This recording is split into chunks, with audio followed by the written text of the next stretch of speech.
Sementara itu, kuasa hukum terdakwa Ferdy Sambo persoalkan keterangan Richard Eliezer yang tidak konsisten dalam persidangan hari ini. Keterangan Eliezer dinilai berubah-ubah dalam beberapa berita acara pemeriksaan.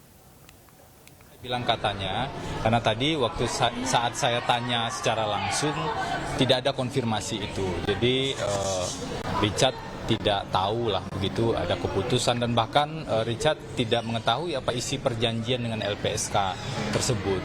Saya pikir ini kan sangat aneh ya, padahal dia mengajukan diri sebagai justice collaborator tetapi tidak mengetahui isi perjanjian terkait dengan posisi justice collaborator itu.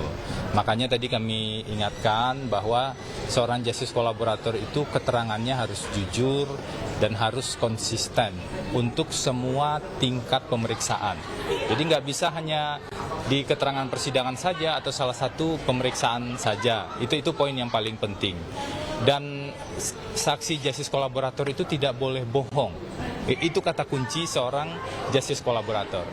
Dari persidangan tadi, kalau kita simak baik-baik, banyak sekali keterangan Richard yang tidak konsisten. Tidak konsisten dengan keterangan yang disampaikan di depan penyidik, kemudian keterangan yang disampaikan di depan persidangan. Kalau tidak konsisten, artinya ada yang benar, ada yang bohong. Yang kedua, bahkan saudara Richard tadi sebagai saksi menyatakan sendiri dan mengakui sendiri bahwa Richard berbohong menyampaikan keterangan pada tanggal 5 Agustus.